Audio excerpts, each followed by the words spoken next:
Parang ang lalabas nito is total number of disease.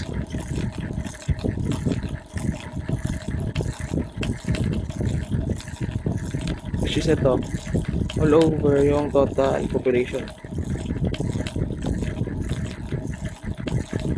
Tapos, yung magiging sagot niya dito, times mo siya sa 100 para maging 19%. So, ito yung final answer. So, pagka sinagot mo yung problem solving, 19% of the pigs have disease or ganun, have disease kasi nga 90% ng 5,000 is nagkaroon ng disease. Yun yung sinagot mo, wag lang 19%. Kasi nga problem solving siya eh. So, number 2, ang hinahanap dito is yung crude or total mortality rate.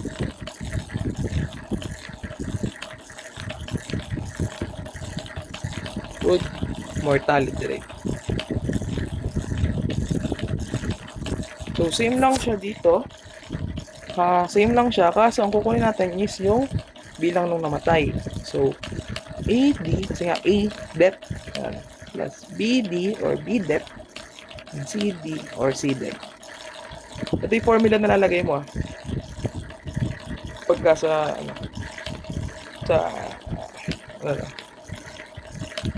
hindi mo tatandaan yung percent mo. So, kukunin natin ngayon 260 plus 140 plus 280. Yun natin. 260 plus 140 equals to 580. So, yung total lang bilang nangamatay is 580. Ngayon, i-divide mo naman siya ulit sa total ng population. So, 580 divided by 5,000 is equals to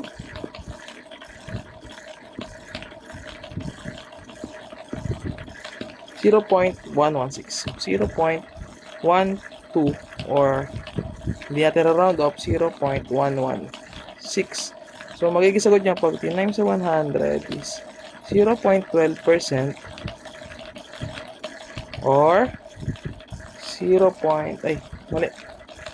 12% naman. 12% or 11.6% yung namatay from the disease or 11.6% of pig died.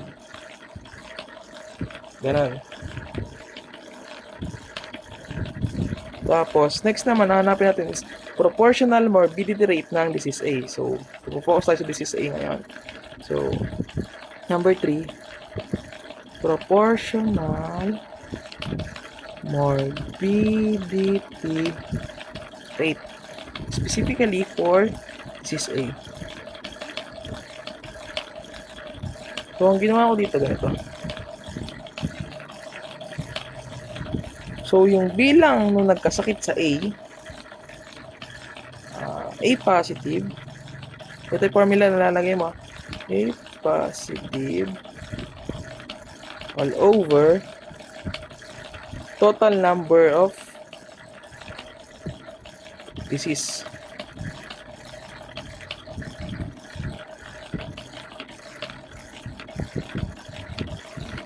So, yung nag-A positive natin is 300. Kasi yung morbidity 300 divided by total number of disease. Ano yun? Ito, pagkuplasin mo ulit yung tatlo. So, meron na tayo kanina or over 950. Kasi nga ito yun. Pag pinag-plus mo yung may mga disease. Kung ilan ba? Sila lahat. So, 300 divided by 150.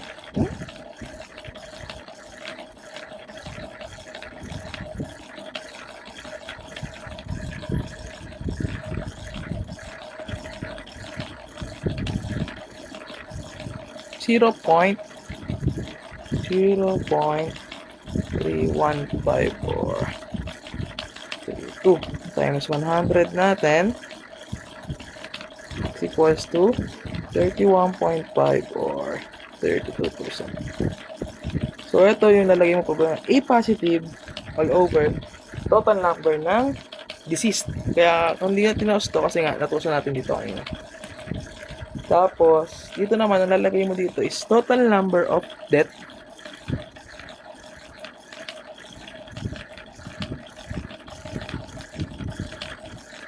all over total number of population.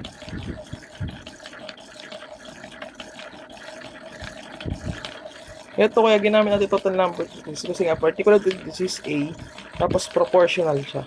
Kaya total number of disease ang gagamitin.